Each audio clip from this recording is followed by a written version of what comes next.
Judge Kaveri Baweja అందుకు నిరాకరించి ఆమెకు judicial కస్టడీని విధించారు 14 రోజుల పాటు. ఈ నేపథ్యంలో ఏప్రిల్ 9న తిరిగి ఆమెను కోర్టుకి సబ్మిట్ చేయాల్సి ఉంటుంది. మరి ప్రస్తుతం మనం రోజువెల్లి కోర్టులో ఉన్నాము. ఆమె కోర్టులోనే ఉన్నారు. కోర్టు నుంచి ఆమెను ఇప్పుడు తిహార్ జైలుకి తీసుకెళ్లేందుకు ఏర్పాట్లు చేస్తున్నారు. ఇక నేరుగా తిహార్ జైలుకి వెళ్తున్నారు. తిహార్ జైలుకి వెళ్ళిన తర్వాత ఆమె ఏప్రిల్ 1-2 తారీఖుల తర్వాత ఆమె బెయిల్ పెట్టుకోవడానికి అవకాశం ఉంటుంది. అయితే మధ్యంతర బెయిల్ ఆల్రెడీ వేశారు కాబట్టి మధ్యంతర బెయిల్ కి సంబంధించి ఈ రోజు ఈవినింగ్ లోపు దానికి సంబంధించి ఒక డెసిషన్ కోర్టు నుండి వచ్చే అవకాశం అయితే ఉంది. ఏదైనా సరే ఈ మధ్య లిక్కర్ స్కామ్ లో ఆమె పాత్ర ఉంది అంటూ అరెస్ట్ చేసినప్పటికీ, ఎన్ఫోర్స్మెంట్ డైరెక్టరేట్ అరెస్ట్ చేసినప్పటికీ సరైన కారణాలు చూపించిన నేపథ్యంలో ఆమెకి ఇప్పుడు తిహార్ జైలుకి పంపించడం జరిగింది. కస్టడీకి ఇచ్చేందుకు నిరాకరించింది రోజువెల్లి కోర్టు. 15 రోజుల పాటు కస్టడీ ఇవ్వాలి, కవితను ఇంకా చేయాల్సి చాలా ఉంది అని చెప్పింది. అయితే ఇప్పటిదాకా జరిగిన దర్యాప్తు ఏం జరిగింది, దర్యాప్తు వివరాలన్నింటినీ కూడా రోజువెల్లి కోర్టుకి ఎన్ఫోర్స్మెంట్ డైరెక్టరేట్ ఇవ్వడం జరిగింది. మరి ఆ రకంగా వచ్చినప్పటికీ కూడా ఎన్ఫోర్స్మెంట్ డైరెక్టర్ ఇప్పుడు మనం చూస్తున్నాము, దాదాపుగా కవిత అడ్వకేట్లు మనం చూస్తున్నాం. కవిత అడ్వకేట్స్ కానీ, కవిత లాయర్లు కానీ, కవితకు సంబంధించిన వ్యక్తులు కానీ ఇక్కడ కోర్టు ప్రాంగణానికి వచ్చారు. మరి కోర్టు ప్రాంగణంలో వాళ్ళు చూస్తున్నాం, వాళ్ళందరూ కూడా కవిత కోసం ఎదురు చూస్తున్నారు. ఆమెను తిహార్ జైలుకి తీసుకువెళ్ళిపోతున్నారు. ఇప్పుడే కోర్టు నుంచి ఆమెను తిహార్ జైలుకి తీసుకెళ్లే ప్రయత్నం అయితే జరుగుతోంది. మరికొద్ది సేపట్లో ఆమెను తిహార్ జైలుకి తీసుకెళ్తారు. అది మద్యం కుంభకోణంలో కవిత పాత్రకి సంబంధించి ఎన్ఫోర్స్మెంట్ డైరెక్టరేట్ ఇచ్చినటువంటి ఇప్పటిదాకా దర్యాప్తు చేసింది. దాదాపు 10 రోజుల పాటు దర్యాప్తు చేసింది. దర్యాప్తు చేసి ఇంకా 15 రోజులు అడిగేసరికి కోర్టు నిరాకరించింది. దర్యాప్తు జరిగిన విధానంగానే అక్కడ ఇన్సైడ్ జరిగిన పరిస్థితులు కానీ కవిత లాయర్లు కోర్టుకి విన్నవించారు. దాంతో పాటు తన కొడుకుకి ఎగ్జామ్స్ ఉన్నాయి కాబట్టి తనకు బెయిల్ ఇవ్వాలి అంటూ కవిత తరపున న్యాయవాదులు కోరినప్పటికీ కూడా అందుకు కోర్టు నిరాకరించింది. అందుకు కోర్టు ఈ అంశం మీద పరిశీలన జరుపుతుంది. మధ్యంతర బెయిల్ విషయానికి సంబంధించి మరికొద్ది సేపట్లో రోజువెల్లి కోర్టు నుంచి ఉత్తర్వులు వచ్చే అవకాశాలు అయితే కనిపిస్తున్నాయి. అయితే కవిత ఇప్పుడు తిహార్ జైలుకి వెళ్తున్నారు. తిహార్ జైలుకి వెళ్ళిన తర్వాత ఆమె తిహార్ జైలు నుంచి ఎక్కడికి ఇప్పుడు ఆల్రెడీ మనం చూస్తున్నాము, కవితను తిహార్ జైలుకి తీసుకెళ్ళడానికి ఏర్పాట్లు అన్ని చేశారు. ఇక్కడ చూస్తున్నాం వెహికల్స్ చూస్తున్నాం. రోహిత్ చూడండి, ఇక్కడ వెహికల్స్ 2 వెహికల్స్ పెట్టారు, పెద్ద వెహికల్స్ పెట్టారు. ఇక్కడ ఎస్కార్ట్ వెహికల్స్ పెట్టారు. అలాగే మనం మొత్తం కూడా చూపిస్తుంది RTV. ఇక దాదాపుగా కవితను మరికొద్ది సేపట్లో తిహార్ జైలుకి తిహార్ జైలుకి తీసుకెళ్ళడానికి అన్ని ఏర్పాట్లు కూడా చేస్తున్నారు. మరి ఆమె ఈ కేసుకి సంబంధించి ఎన్ఫోర్స్మెంట్ డైరెక్టరేట్ వద్ద ఆధారాలు అంటే కవిత ఇందులో ఈ మద్యం కుంభకోణంలో ఉన్నారు అనడానికి సంబంధించిన ఆధారాలు ఎక్కువ లేకపోవటమే ప్రధానంగా ఈ రోజు ఎన్ఫోర్స్మెంట్ డైరెక్టరేట్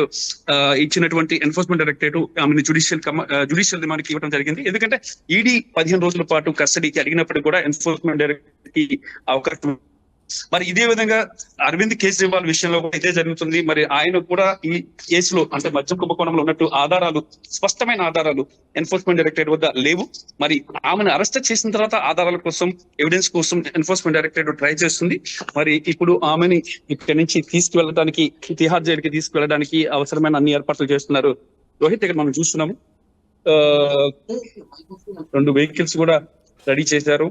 అలాగే ఎస్కార్ట్ వెహికల్స్, వ్యాన్స్ అన్నిటిని కూడా రెడీ చేయడం జరిగింది. ఇక్కడ నుంచి ఆమెను నేరుగా తిహార్ జైలుకి తీసుకువెళ్తారని చెప్పేసి తెలుస్తుంది.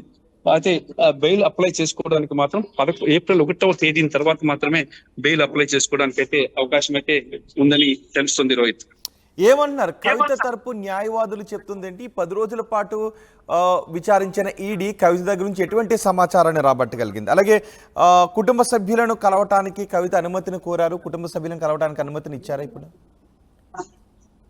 అయితే యాక్చువల్గా అయితే ఈ ఎన్ఫోర్స్మెంట్ డైరెక్టరేట్ వద్ద ఈ ఎవిడెన్స్ అనేది చాలా వీక్ గా ఉంది.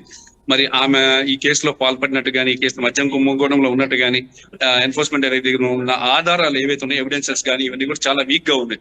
ఎవిడెన్సెస్ వీక్ గా ఉన్న నేపథ్యంలోనే ఆమెను ఇప్పుడు జ్యుడిషియల్ రిమాండ్ కి విధించడం జరిగింది. జ్యుడిషియల్ రిమాండ్ కి విధించడం జరిగింది. ఏమైనా సరే ఈ కేసులో కవితకు ఒక రకంగా జ్యుడిషియల్ రిమాండ్ అంటే ఒక రకంగా బెయిల్ వచ్చేసే అవకాశం ఉంది. యాక్చువల్గా ఈ రోజు బెయిల్ వస్తుందని ఎక్స్పెక్ట్ చేసినప్పటికీ కూడా బెయిల్ రాలేదు. మరి బెయిల్ ఇవ్వలేదు. మరి ఈ నేపథ్యంలోనే ఆమెని తిహార్ జైలు తీసుకువెళ్ళడానికి అనవసరమైనటువంటి అన్ని ఏర్పాట్లు కూడా ఇప్పుడు జరుగుతున్నాయి. రోహిత్, మనం 2 వెహికల్స్ ఇక్కడ చూసాం, పెద్ద వెహికల్స్, వ్యాన్లు. ఈ వ్యాన్లు అలాగే 2 ఎస్కార్ట్ వెహికల్స్ కూడా ఉన్నాయి. ఆమె ప్రజాప్రతినిధి కావడంతో ఆమెకు కొంత ప్రోటోకాల్ ఉంటుంది. ఆ ప్రోటోకాల్ ప్రకారం ఆమెని తిహార్ జైలుకి తీసుకువెళ్లాల్సి ఉంటుంది. మరి ఇప్పటికే వెహికల్స్ అయితే అరేంజ్ చేశారు ఆమెని తీసుకువెళ్ళడానికి. 2 ఎస్కార్ట్ వెహికల్స్ అలాగే ఈ వెహికల్స్ కూడా ఉన్నాయి. మరి కొద్దిసేపట్లో ఆమెని తిహార్ జైలుకి తీసుకువెళ్తారని సమాచారం అందుతుంది. రోహిత్, అక్కడ ఎవరున్నారు? రౌస్ అవెన్యూ కోర్టు దగ్గరకు బీఆర్ఎస్ నేతలు కానీ కుటుంబ సభ్యులు కానీ వచ్చిన వాళ్ళు ఎవరైనా ఉన్నారు అక్కడికి? రోజవిని కోర్టు దగ్గరికి ఆమె భర్త అనిల్ కుమార్ అలాగే కొంతమంది బీఆర్ఎస్ నేతలు కూడా ఉన్నారు. దాంతో పాటు వద్దిరాజు రవిచంద్ర, పార్లమెంట్ రాజ్యసభ సభ్యుడు వద్దిరాజు రవిచంద్ర కూడా ఇందులో ఉన్నారు. రైట్ రామకృష్ణ, ఎమ్మెల్సీ కవితకు జ్యుడిషియల్ రిమాండ్ విధించింది కోర్టు. 10 రోజుల ఈడీ కస్టడీ ముగిసిన తర్వాత ఈరోజు ఈడీ అధికారులు కవితను రౌస్ అవెన్యూ కోర్టు ముందు ప్రవేశపెట్టారు. రౌస్ అవెన్యూ కోర్టు ఏప్రిల్ 9 వరకు కవితకు రిమాండ్ విధించింది. ఈలోపు బెయిల్ వచ్చినట్లయితే కవిత బయటకు వచ్చే అవకాశం ఉంటుంది, లేదా ఏప్రిల్ 9న మరోసారి కవితను రౌస్ అవెన్యూ కోర్టు ముందు ప్రొడ్యూస్ చేస్తారు. 15 రోజుల జ్యుడిషియల్ రిమాండ్ విధిస్తూ కోర్టు నిర్ణయాన్ని తీసుకుంది.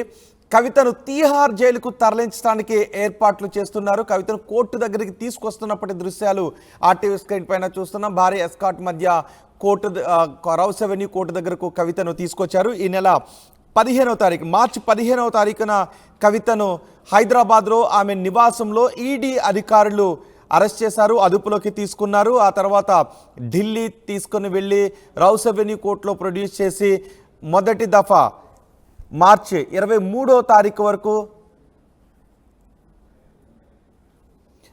మార్చి 23వ తారీఖు వరకు మొదటి దఫా కస్టడీకి ఇచ్చారు. ఆ తర్వాత మళ్ళీ ఈడీ కస్టడీకి అడగడంతో 26వ తారీఖు వరకు, ఈ రోజు వరకు ఈడీ కస్టడీకి ఇచ్చింది కోర్టు. 2 సార్లు కస్టడీ ముగిసిన తర్వాత ఈరోజు కోర్టులో ప్రొడ్యూస్ చేశారు. మరోవైపు కవిత బెయిల్ పిటిషన్ కూడా మూవ్ చేశారు.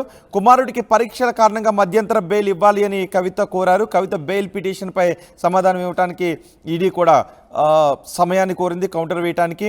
బెయిల్ ఆర్డర్ని రౌస్ అవెన్యూ కోర్టు రిజర్వ్ చేసింది. భర్త సోదరిని కలవటానికి కూడా కవిత అనుమతిని కోరారు. అయితే కవిత కొన్ని వ్యాఖ్యలు చేశారు. ఇది మనీ లాండరింగ్ కేసు కాదు, ఇది పొలిటికల్ లాండరింగ్ కేసు అని అంటున్నారు.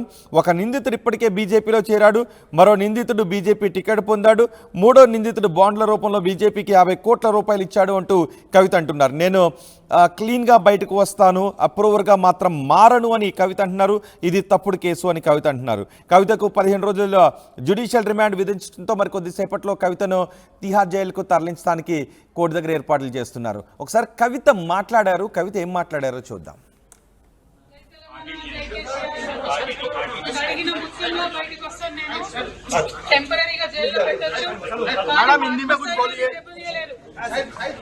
This is not a money laundering case, it is a political laundering case.